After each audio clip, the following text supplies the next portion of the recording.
Le 27 septembre 1945. Un salon de réception à l'ambassade des États-Unis à Tokyo. Un photographe américain est sur le point de prendre un cliché qui, en quelques jours, dira à une nation tout entière que le monde qu'elle connaissait est révolu. Au centre du cadre se tiennent deux hommes. À droite se trouve l'empereur Hirohito du Japon. En jaquette formelle, raide, droit, les mains le long du corps, la divinité vivante d'un pays qui venait de passer 4 ans à combattre, à mourir de faim et à brûler plutôt que de se rendre à lui. Pendant toute sa vie, aucun Japonais ordinaire n'avait eu le droit de le dominer du regard, de le photographier de manière désinvolte, de se tenir à ses côtés en égal. Il n'était pas, selon la conception officielle de son propre peuple, tout à fait un homme. Il descendait de la déesse du soleil. Il était divin. Et à gauche, le dominant de toute sa hauteur, se tient le général Douglas MacArthur. Il n'est pas en tenue d'apparat. Il porte une simple chemise kaki à col ouvert, sans cravate, sans médaille, sans veste. Ses mains reposent aisément sur ses hanches. Il a l'air détendu, presque désinvolte, à la façon dont un homme se tient dans sa propre maison. Il dépasse l'empereur d'une tête, et la photographie est composée d'une manière qui rend la différence impossible à manquer. Lorsque cette image parvient aux journaux japonais, le gouvernement du Japon sera horrifié. Le ministère de l'Intérieur tentera de l'interdire, ordonnera sa suppression, car montrer le dieu du Japon rapetissé et décontracté aux côtés d'un général étranger constitue, pour l'ancien ordre, une humiliation insupportable. Et MacArthur répondra en annulant l'interdiction et en ordonnant la publication de la photographie dans tout le pays. Il veut que chaque personne au Japon la voie.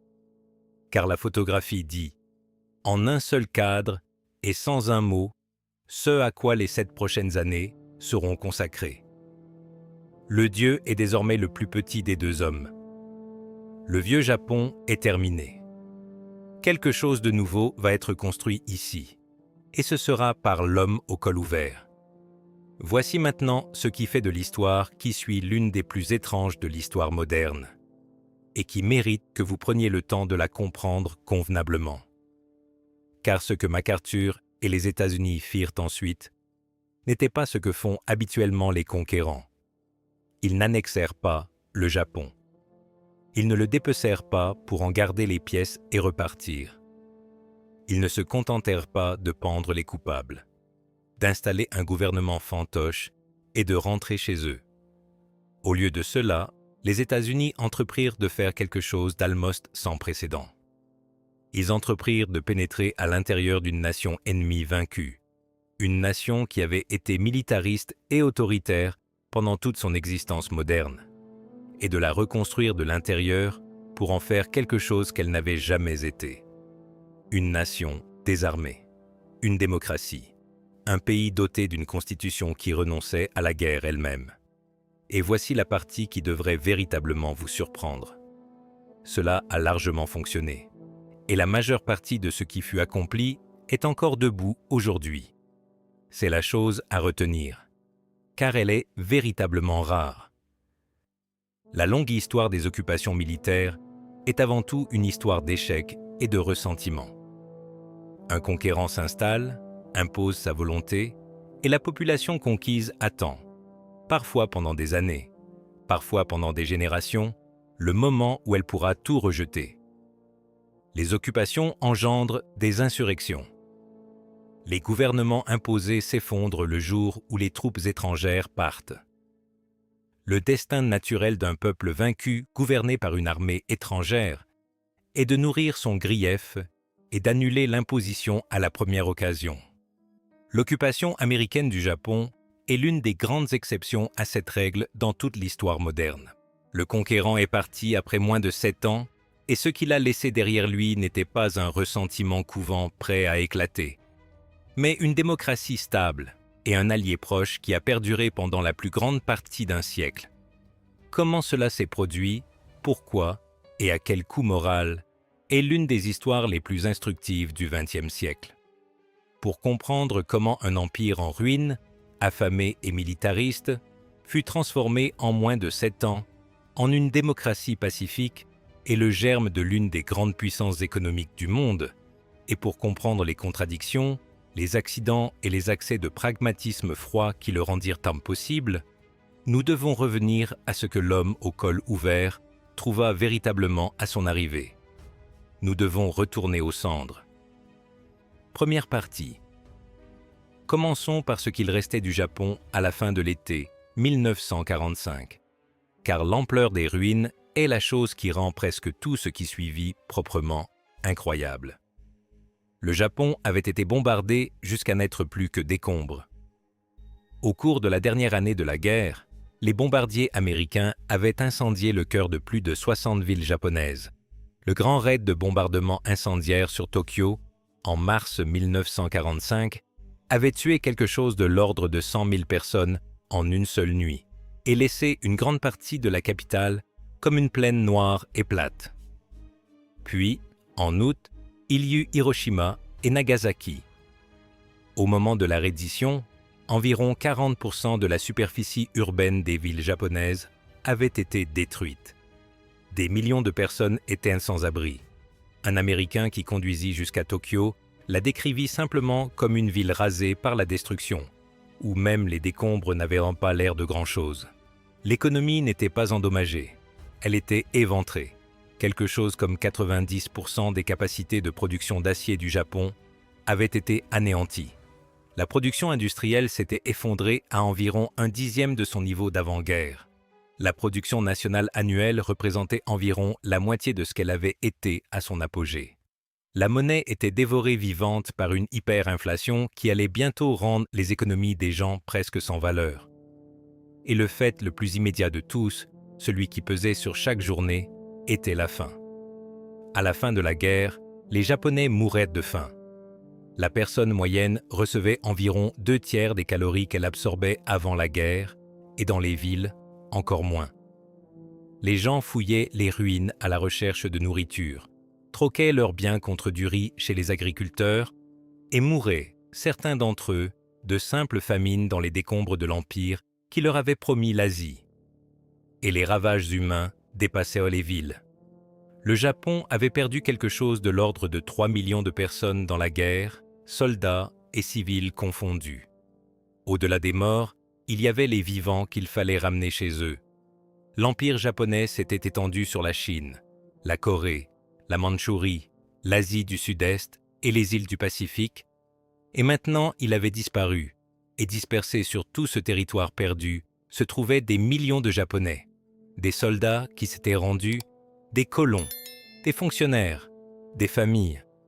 Au cours des mois et des années qui suivirent, plus de 6 millions de Japonais durent être rapatriés sur les îles natales, renvoyés dans un pays qui mourait déjà de faim et pouvait à peine nourrir les gens qu'il avait. Imaginez la pression de cela. Des millions de bouches supplémentaires se déversant dans un pays où la population existante vivait aux 2/3 des rations.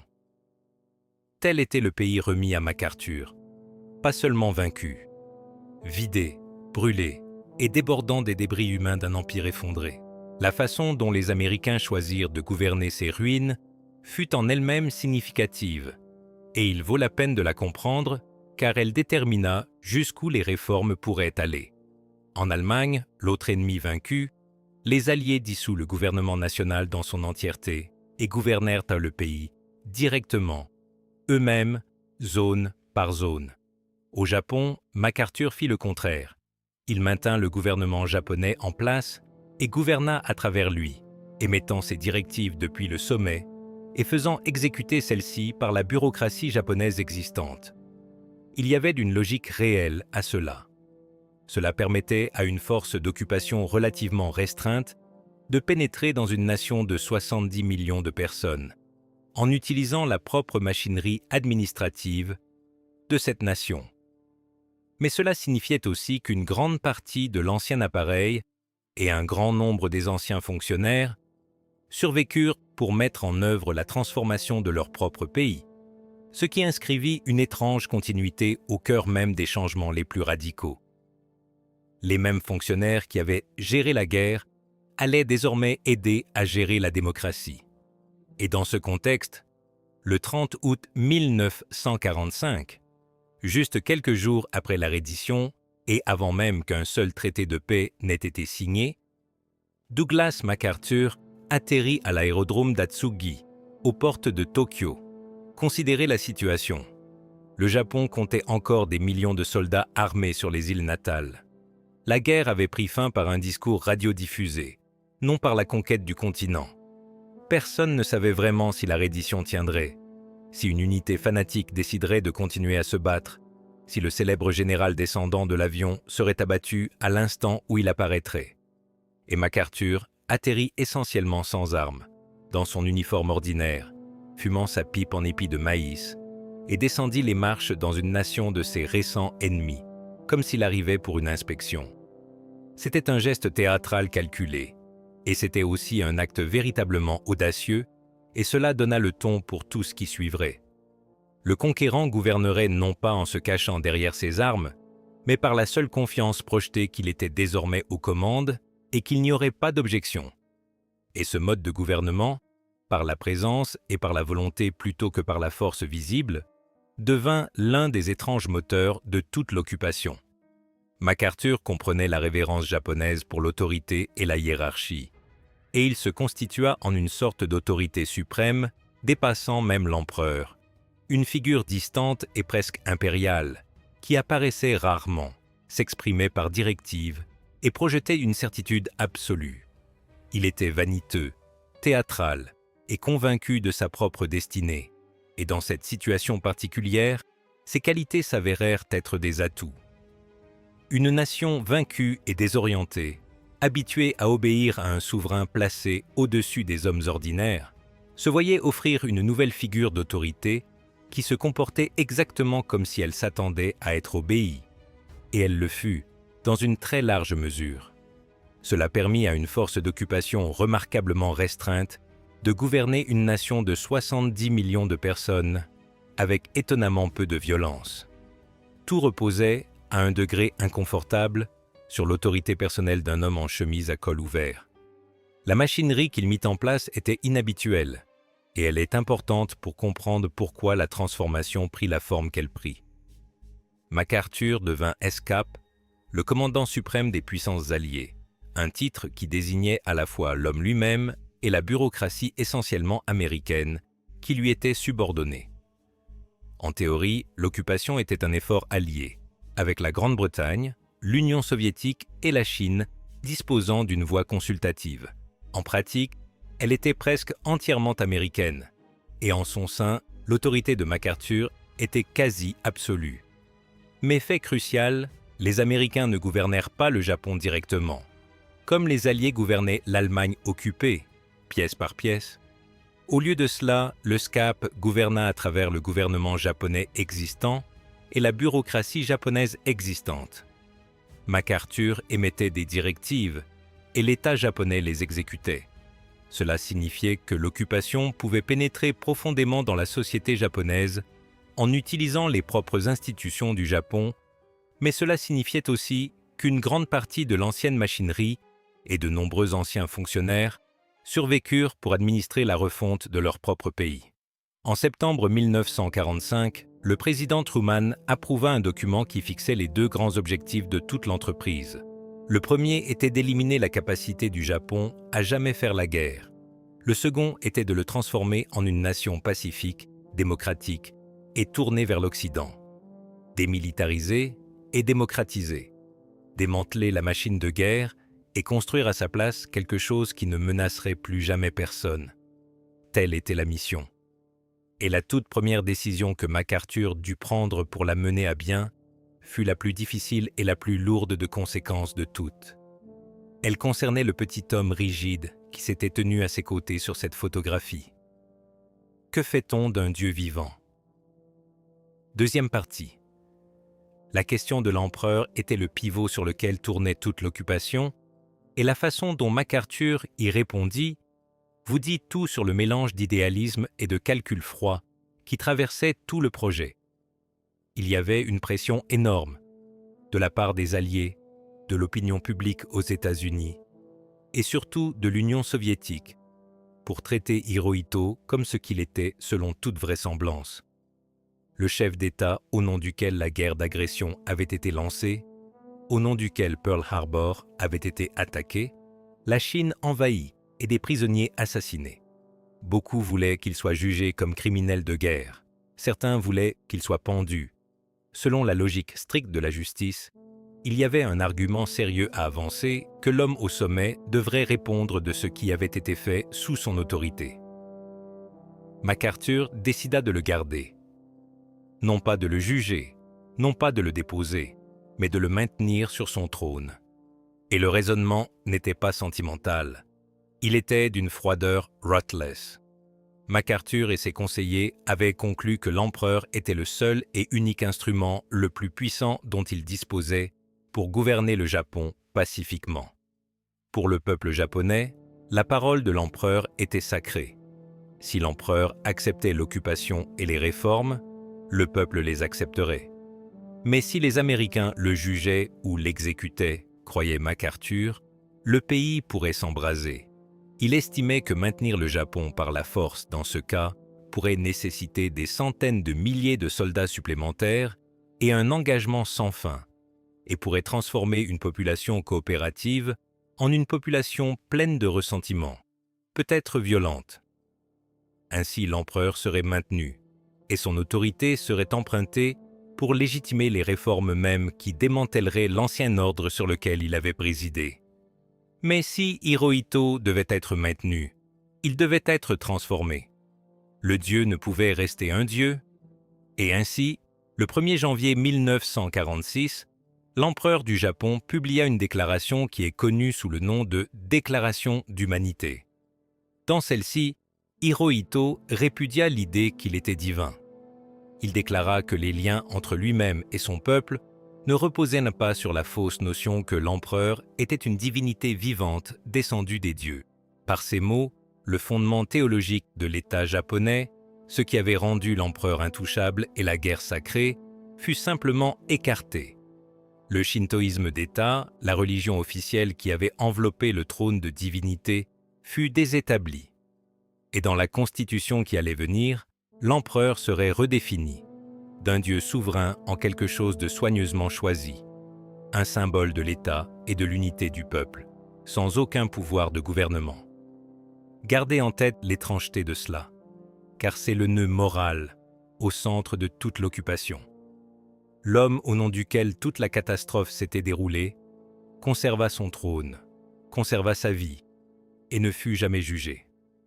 Pendant ce temps, les procès de Tokyo pour crimes de guerre, qui se tinrent de 1946 à 1948, mirent 28 des plus hauts dirigeants japonais de temps de guerre sur le banc des accusés. Et 7 d'entre eux furent condamnés à mort et pendus, dont l'ancien Premier ministre, le général Hideki Tojo. Ces procès, officiellement le Tribunal militaire international pour l'Extrême-Orient, constituaient le pendant pacifique des procès de Nuremberg de la direction nazie, et ils durèrent plus de 2 ans, une vaste et solennelle procédure destinée à établir devant le monde que les hommes qui avaient déclenché une guerre d'agression et présidé à des atrocités en rendraient l'homme compte. 28 des figures les plus haut placées du Japon en temps de guerre furent jugées. La plupart furent condamnés. 7, dont Tojo, montèrent au gibet en décembre 1948. Les procès établirent d'importants précédents en droit international et ils consignèrent publiquement, dans le détail, les crimes du régime. Mais ils furent assombris dès le début par la chaise vide au centre de la salle d'audience, la chaise qui aurait dû, par la logique de la responsabilité du commandement, accueillir l'empereur et qui ne le fit pas.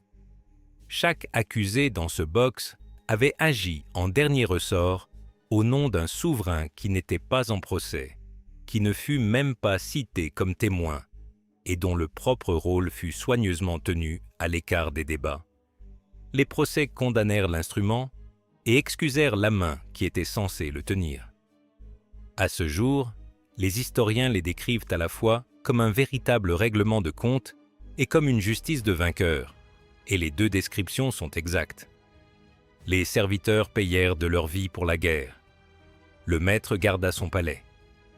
Et aux côtés de l'épuration qui interdit à quelques 200 000 personnes d'exercer des fonctions publiques, il y eut des marchandages encore plus sombres, dont la décision d'accorder l'immunité aux hommes du tristement célèbre programme de guerre biologique en échange de leurs données de recherche, épargnant ainsi certains des pires criminels de la guerre parce que leur connaissance était utile. On peut appeler cela une justice de vainqueur, et beaucoup l'ont fait, et ils n'ont pas tort. On peut aussi appeler cela le prix pragmatique d'une occupation pacifique, et ce n'est pas faux non plus. Les deux choses donc sont vraies à la fois, et un récit honnête les tient ensemble plutôt que de choisir celle qui est commode. L'occupation allait refaire du Japon une démocratie, et elle allait le faire tout en épargnant l'empereur et en concluant des accords avec des criminels de guerre, parce que l'objectif primordial était un Japon stable, coopératif et transformé, et tout le reste était négociable au service de cet objectif. Avec l'empereur neutralisé et son autorité prudemment empruntée, MacArthur pouvait maintenant se consacrer aux documents qui consolideraient la transformation. Et l'histoire de la façon dont ce document fut rédigé est, franchement, presque difficile à croire. Troisième partie. La chose la plus importante que l'occupation produisit fut une nouvelle constitution pour le Japon. Et la façon dont elle fut créée est l'un des épisodes les plus extraordinaires de l'histoire moderne de toute nation. MacArthur commença par faire la chose raisonnable.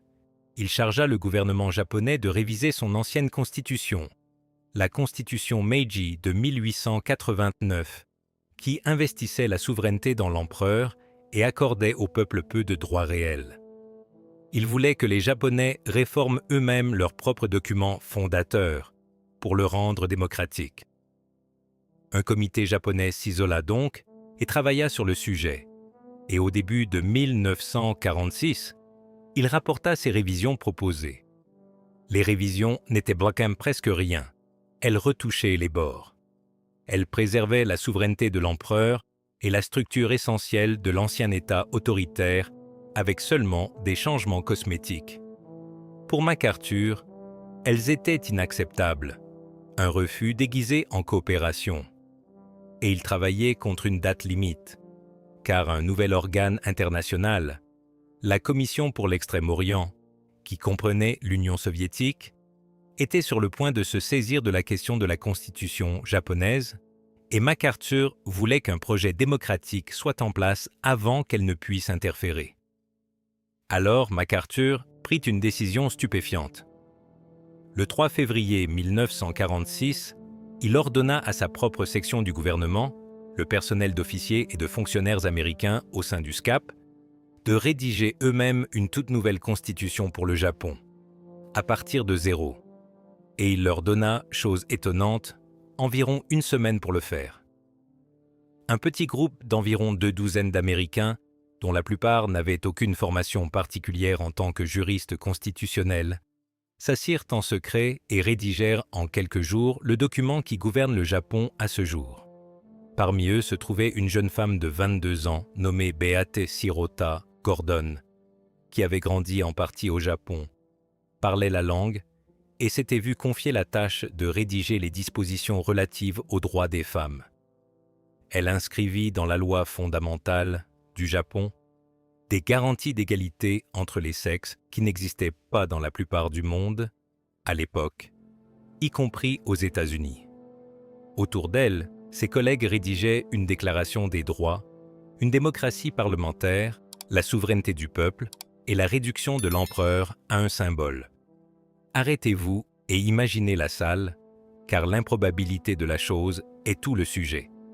La loi la plus fondamentale d'une nation de 70 millions de personnes, une nation dotée d'une civilisation vieille de milliers d'années, était rédigée de zéro, en secret, en quelques jours, par une vingtaine d'Américains travaillant sous la pression d'une date limite dans une capitale occupée.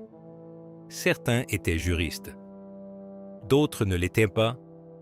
Ils s'inspirèrent des constitutions qu'ils connaissaient, du modèle américain, du modèle britannique et des idées plus libérales de l'époque, et assemblèrent à la hâte un cadre de droit et de gouvernement démocratique. Ils travaillaient à partir d'un court ensemble de principes posés par MacArthur, et remplir le reste sous la pression de l'horloge.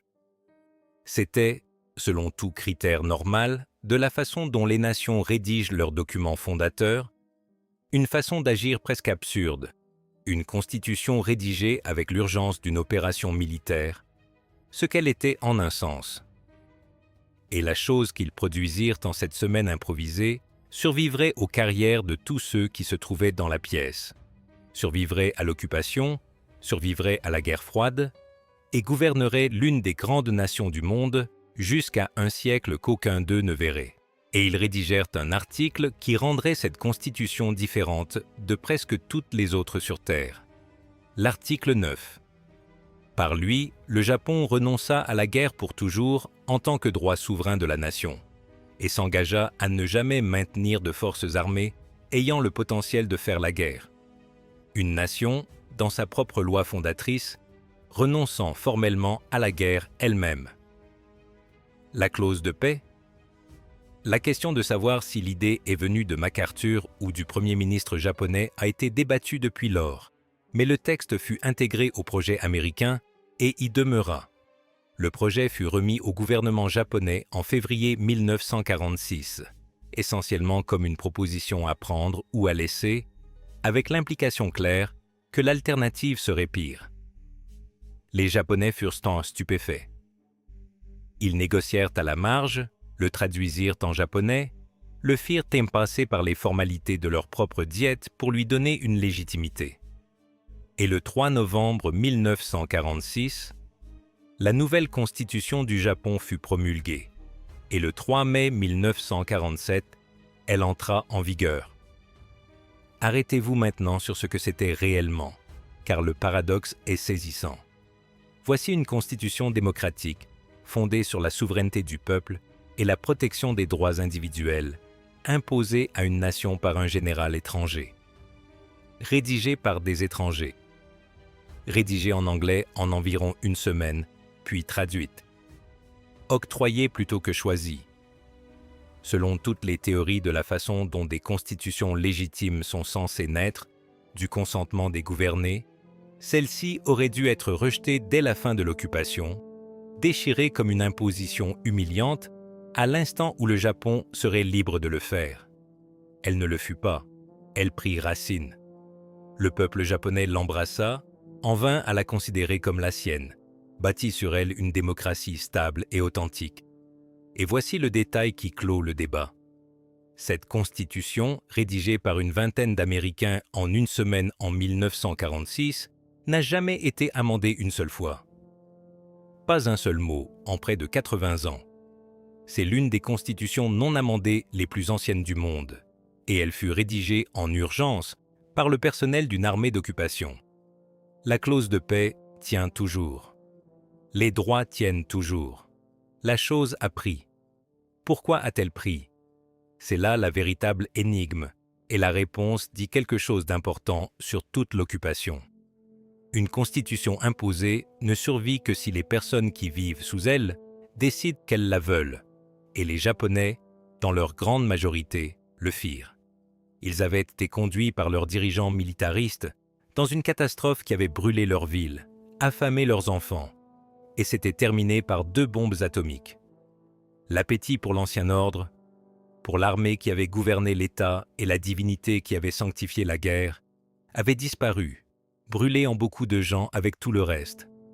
Et le nouveau document offrait des choses que les gens ordinaires en vinrent à chérir profondément, une fois qu'ils les eurent, des droits qu'ils n'avaient jamais possédés, une voix dans leur propre gouvernement, et par-dessus tout la promesse de la paix, la garantie constitutionnelle que leurs fils ne seraient plus jamais emmenés mourir pour les ambitions de généraux.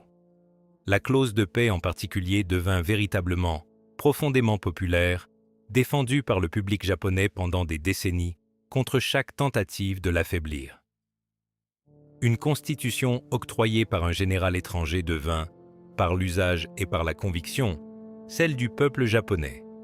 C'est la différence entre une occupation qui échoue et une occupation qui réussit, et cela ne peut pas être imposé. Cela peut seulement être choisi. Si une histoire comme celle-ci, la réalité étroite, étrange et humaine de la façon dont les nations sont véritablement refaites, est le genre d'histoire dont vous voulez davantage, alors un « j'aime » sur cette vidéo l'aide véritablement à atteindre les personnes qui se soucient de ce niveau de détail plutôt que des manchettes habituelles. Cela ne coûte rien et cela maintient ces histoires devant le bon public. Mais une constitution n'est que des mots sur le papier, aussi puissants soient-ils. L'occupation ne s'arrêta pas aux mots. Elle pénétra dans les structures les plus profondes de la société japonaise, dans la question de qui possédait la terre et qui détenait la richesse et qui pouvait voter.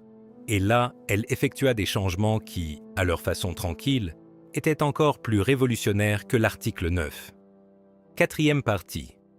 Si vous voulez trouver l'endroit où l'occupation changea le plus profondément la vie quotidienne des Japonais ordinaires, ne regardez pas d'abord la Constitution. Regardez la terre. Avant la guerre, la campagne japonaise était, en réalité, à moitié féodale. Une grande partie des terres agricoles appartenaient à des propriétaires fonciers et étaient exploitées par des fermiers locataires qui remettaient une part écrasante de leurs récoltes en loyer et vivaient dans quelque chose proche d'un endettement permanent. Environ 46% des terres cultivées du Japon étaient exploitées par des fermiers locataires qui n'en étaient pas propriétaires. C'était un système ancien et enraciné de pauvreté et de dépendance rurale, et il avait constitué l'un des fondements sociaux de l'État militariste. Une vaste population de gens de la campagne pauvres et déférents. L'occupation le brisa. En vertu de la réforme agraire menée en 1946, les propriétaires fonciers absents furent contraints de vendre leurs biens au-delà d'une petite limite au gouvernement, qui les revendait ensuite à des conditions avantageuses aux fermiers locataires qui les exploitaient réellement. Les chiffres sont remarquables. Plus de 2 millions d'hectares de terre changèrent de main. La proportion de terres exploitées par des fermiers locataires s'effondra d'environ 46% à environ 10%. Quelques 3 millions de foyers agricoles devinrent, pour la première fois, propriétaires des terres qu'ils cultivaient.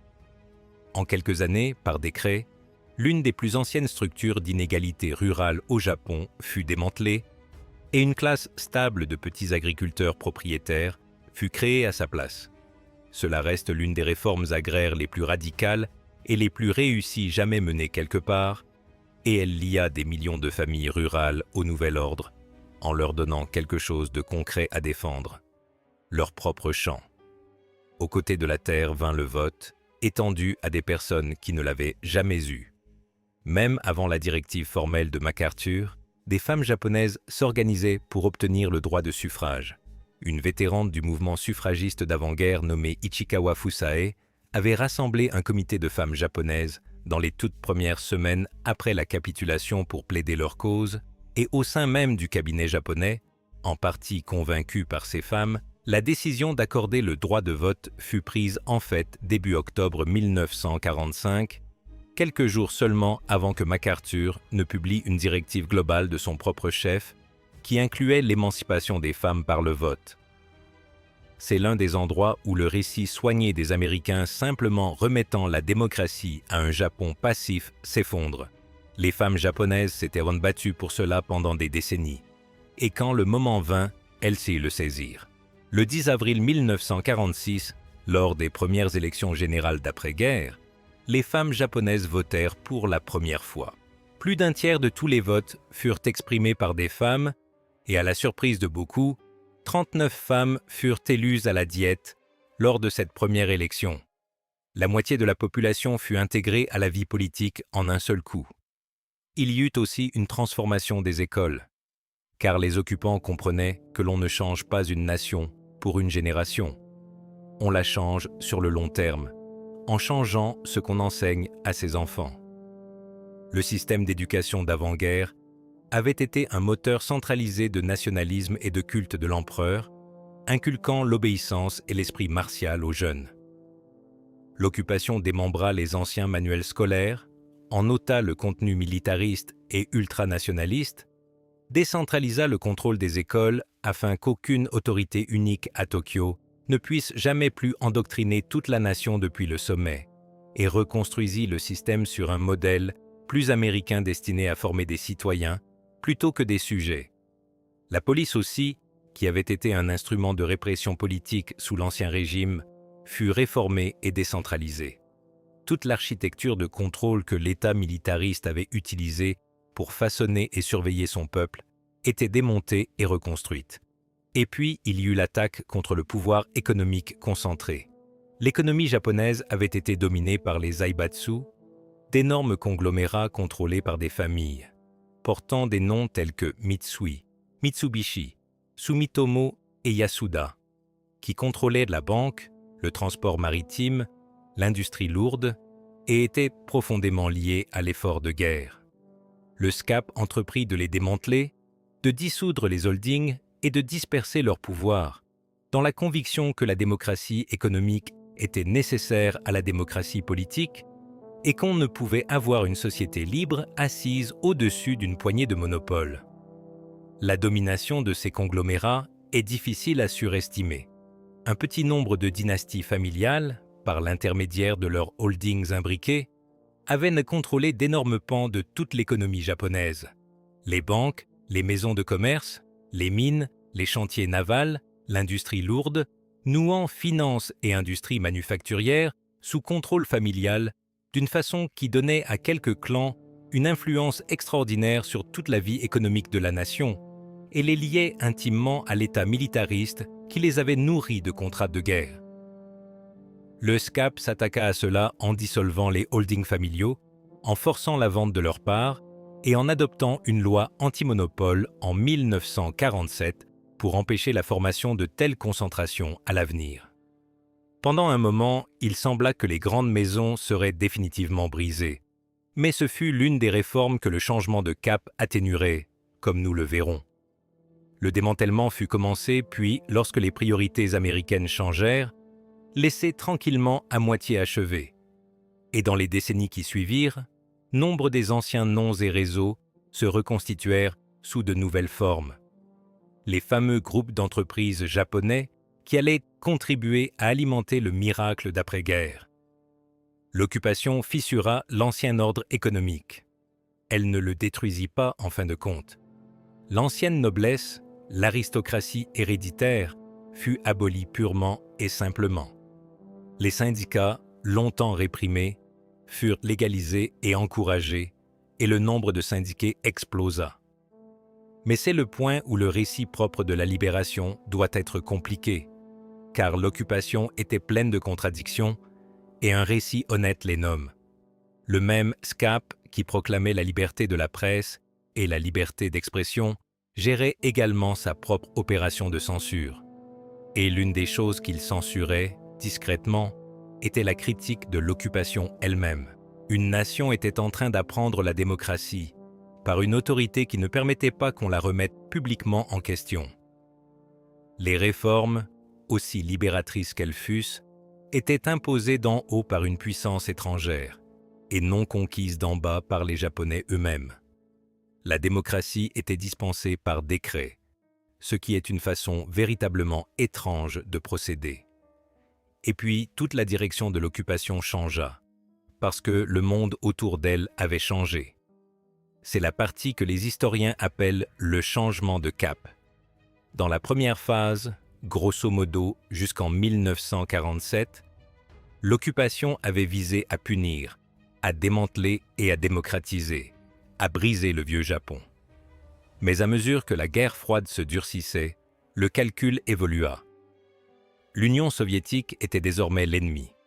En 1949, les communistes remportèrent la guerre civile en Chine. Soudain, Washington ne voulait plus d'un Japon faible, brisé et démilitarisé, assis à la lisière du nazi communiste. Il voulait un Japon fort, stable, prospère et anticommuniste, un allié et un rempart. Et ainsi, les politiques s'inversèrent. Le démantèlement des zaibatsu fut assoupli et laissé à moitié achevé. Nombre des conservateurs qui avaient été épurés furent discrètement réintégrés dans la vie publique. Et la cible des soupçons se retourna, si bien qu'en 1950, l'occupation épurait les communistes et les gauchistes, la soi-disant épuration rouge, les personnes mêmes qu'elle avait autrefois libérées. L'occupation qui avait commencé par démanteler l'ancien establishment japonais se termina par en reconstruire une grande partie, parce que l'ennemi avait changé et que le Japon était désormais voulu non plus comme un ennemi vaincu à réformer, mais comme un ami à fortifier. Ce qui soulève la dernière question est celle que la reconstruction dans la vignette de cette vidéo pointe vraiment. La transformation politique était une chose, mais comment une nation aussi brisée, aussi affamée, aussi éventrée est-elle devenue riche? Comment les cendres sont-elles devenues un miracle économique? Cette histoire prend un dernier tournant inattendu, et ce tournant repose, de toute chose, sur une guerre voisine. 5e partie. À la fin des années 1940, les réformes politiques étaient en place, mais l'économie était toujours un désastre. L'inflation faisait rage, le marché noir était l'endroit où les gens se procuraient réellement de la nourriture, et le pays était maintenu en vie en grande partie par l'aide américaine, environ 2 milliards de dollars de nourriture et d'aide au cours des années d'occupation. La différence entre la faim et la famine pure est simple. Cette aide transitait principalement par 2 programmes américains connus par leurs initiales, l'un pour le gouvernement de base et le soulagement dans les zones occupées, et l'autre pour la réhabilitation économique. Dans les premières années, c'était très littéralement ce qui maintenait les Japonais en vie. 2 milliards de dollars dans la monnaie de l'époque représentaient une somme énorme, l'équivalent de plusieurs dizaines de milliards aujourd'hui, et ils achetèrent du grain, des médicaments et les matières premières de la survie la plus élémentaire, mais l'aide maintient un patient en vie. Elle ne le rend pas sain. L'économie japonaise à la fin des années 1940 était une chose malade maintenue sous perfusion, soutenue par l'argent américain, des contrôles des prix et des subventions, avec une monnaie sans valeur et un marché noir faisant le travail que l'économie officielle ne pouvait accomplir. Tout le monde comprenait que cela ne pouvait pas continuer, qu'à un moment donné, le Japon devrait être amené à se tenir seul sur ses pieds, et que ce debout serait douloureux. Pour endiguer l'inflation, l'occupation fit appel à un banquier de Detroit nommé Joseph Dodge, et en 1949, il imposa un programme de discipline financière brutale qui fut appelé la ligne Dodge. Il imposa un budget équilibré. Il réduisit les subventions aux industries en difficulté.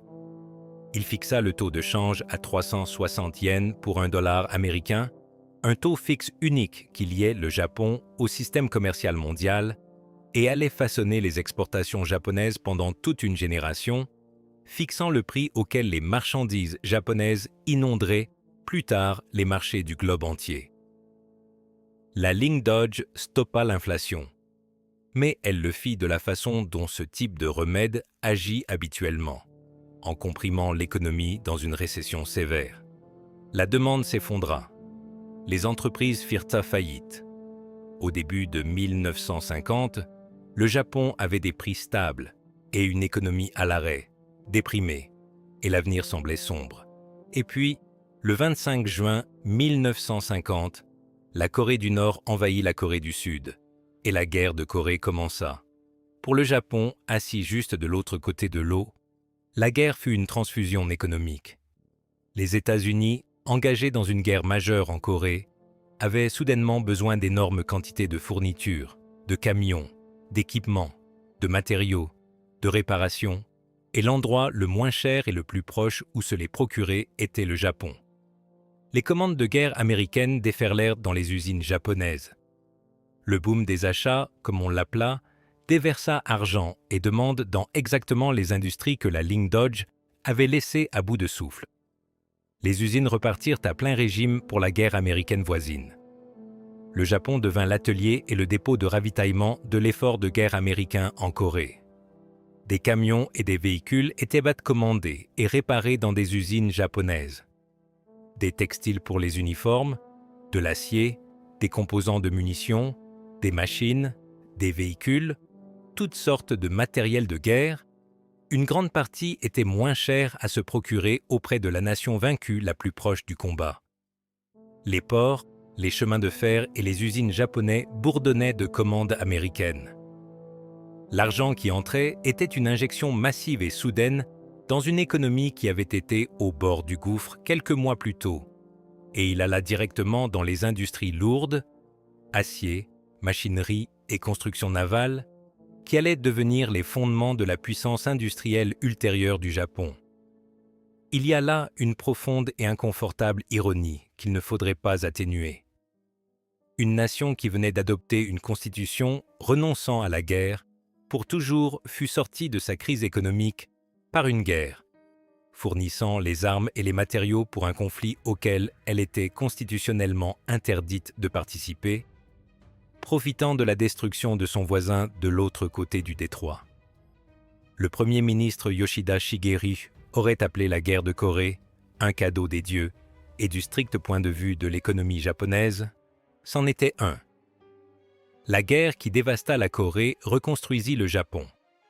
Le marasme s'inversa, les industries qui allaient plus tard conquérir le monde trouvèrent leur marque, et le fondement du grand miracle économique japonais des décennies à venir fut posé, pour une grande part sur les commandes expédiées à une guerre que le Japon lui-même ne combattit pas, sous une constitution qui lui interdisait de le faire. Et avec l'économie qui se redressait et la guerre froide exigeant un Japon allié stable, il était temps de mettre fin à l'occupation. Le 8 septembre 1951, 41 nations signèrent le traité de San Francisco, et le 28 avril 1952, il entra en vigueur. Après 6 ans et 8 mois, le Japon était à nouveau une nation souveraine. L'homme au col ouvert était déjà parti, rappelé par le président Truman 1 an plus tôt à la suite d'un désaccord sur la conduite de la guerre de Corée. L'occupation prit simplement fin, et le Japon se releva de lui-même, un pays différent de celui qui s'était rendu dans les cendres. Ce n'était pas, tout à fait, une restauration complète. Le traité rendait sa souveraineté aux îles principales, mais les îles Ryukyu, dont Okinawa, restèrent sous contrôle américain direct et y demeurèrent pendant encore 20 ans, ne retournant sous administration japonaise qu'en 1972. Okinawa devint, et dans une très large mesure et toujours, une immense base militaire américaine, le revers peu glorieux de la Nouvelle Alliance, l'endroit où le fardeau de la présence américaine était concentré et largement tenu hors de vue du reste du pays. Le nouveau Japon était souverain, pacifique et démocratique, et il était aussi lié de façon permanente aux États-Unis par traité et par les bases sur son sol, un partenaire junior dans le système de sécurité américain dans le Pacifique. L'indépendance venait avec des conditions, et certaines de ces conditions sont encore attachées aujourd'hui. Alors, en fin de compte, qu'était-ce donc?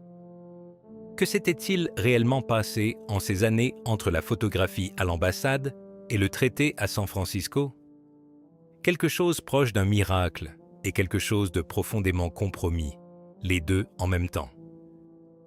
Un empire militariste qui avait été autoritaire pendant toute son existence moderne fut transformé en une démocratie parlementaire stable et pacifique. Et la transformation tint. La constitution rédigée par des étrangers en 1 semaine fut embrassée et n'a jamais été modifiée. La clause de paix dura. Les femmes votèrent. La terre passa aux personnes qui la cultivaient. Le Dieu devint un symbole. Et presque de façon unique dans la longue et amère histoire des occupations militaires, celle-ci ne laissa pas derrière elle un héritage d'insurrection, de haine et une population attendant que le conquérant parte pour défaire tout ce qui avait été accompli. Elle laissa derrière elle une démocratie durable et une alliance étroite qui a perduré jusqu'à ce jour. Mesuré à l'aune du sort habituel des nations conquises, c'est un résultat extraordinaire. Et pourtant, elle fut imposée, non pas choisie. Elle fut façonnée à chaque tournant par les intérêts américains, et ces intérêts s'avérèrent changeants, si bien que la même occupation put libérer la gauche une année et l'épurer une autre, put promettre de briser les grands conglomérats et les laisser ensuite tranquillement survivre, put prêcher la liberté de la presse tout en censurant les critiques la visant, put pendre les ministres de l'empereur tout en épargnant l'empereur lui-même et les scientifiques de la guerre biologique.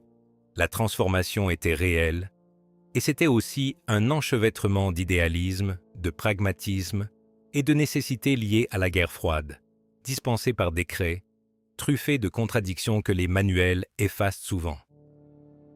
Voici la chose la plus profonde que cette histoire nous laisse, et c'est la chose que l'homme au col ouvert, malgré toute sa vanité, avait peut-être véritablement comprise. On ne peut pas vraiment refaire une nation de l'extérieur. On peut écrire sa constitution, redistribuer ses terres, réécrire ses lois, photographier son Dieu en train de sembler petit. Mais rien de tout cela ne dure si suffisamment de gens à l'intérieur ne décident pas de garder la nouvelle chose et de l'adopter comme leur. La raison pour laquelle l'occupation du Japon réussit là où tant d'occupations échouent n'est pas seulement que les Américains furent habiles, bien que parfois ils le furent. C'est que le peuple japonais, épuisé par la guerre, lassé du militarisme qui l'avait conduit dans le feu, prit la démocratie imposée, la constitution imposée et la paix imposée, et choisit, au cours des décennies qui suivirent, de les conserver. Le conquérant posa les fondations. Les conquis décidèrent de vivre dans la maison. Et c'est, en fin de compte, la seule façon dont une nation est jamais véritablement reconstruite. Si vous avez un lien de famille avec cette histoire, un grand-père qui servit dans les forces d'occupation, ou de la famille au Japon qui vécut ces années de ruines et de reconstruction, de famine puis de rétablissement, je considérerais comme un honneur d'en entendre parler dans les commentaires. Et je suis curieux de savoir ce que vous pensez de la question centrale, car les historiens en débattent encore.